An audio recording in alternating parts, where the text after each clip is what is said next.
With me now is Michael Harrigan, former FBI agent and threat assessment expert with Pax Group LLC. Good morning. Good to see you once again. So here we are, more than a week into this search, and no suspects have been identified. What does that tell you at this moment about what the FBI may or may not be sharing with the public? Well, Marcy, I think what we have here is, we're more than a week after she disappeared.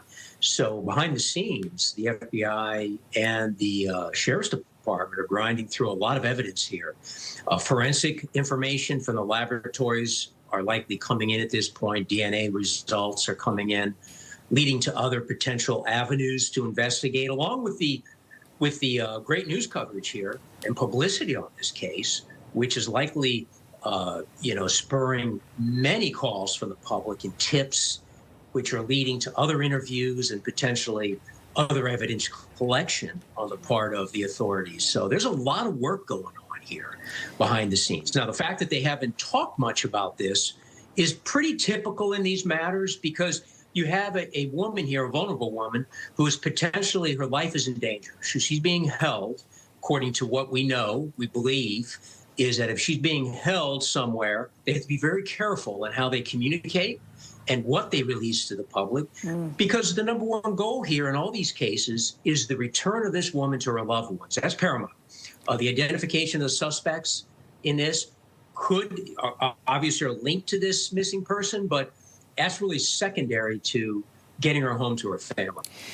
Do you think that the FBI believes these ransom notes are legit?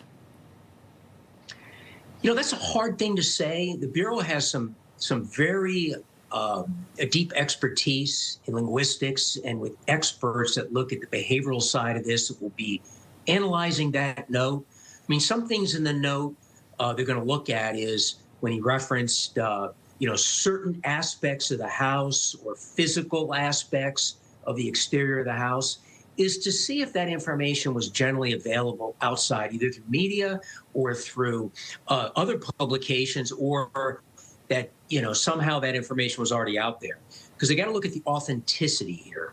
Unfortunately, in these circumstances, there are individuals out there who capitalize or attempt to capitalize on these tragedies by looking to monetize by their interests by sending in notes or making contact in the hope that they can get some money out of this. So that's extremely unfortunate. So the Bureau really is looking hard. They're looking at the electronic means, however that note was delivered, whether it was electronic or via mail. Likely it was electronic. They're going to be trying to track it back to see who that person is and try to figure out where it came from. But authenticity is everything here in that note. So the family really can't pay. Yep.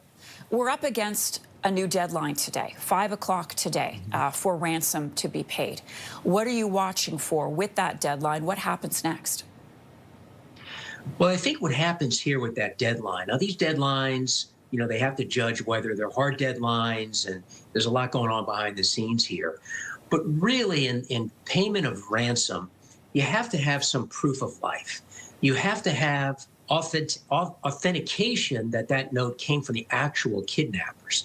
So those individuals that took her have to provide that information. It's highly unlikely you're going to pay a ransom without some proof that these are the actual people that have her, and there's some proof that she's alive, that they have her. So I would expect that deadline, again, behind the scenes. These deadlines can shift depending on the dialogue, if they're able to get the kidnappers to enter into a dialogue with the family, which likely you're not going to hear about from law enforcement or through the media. That would be done quietly. If that's the case, there could be an extension of that deadline, or some other things can happen here. Michael Harrigan is a former FBI agent. Michael, thank you for being with us today.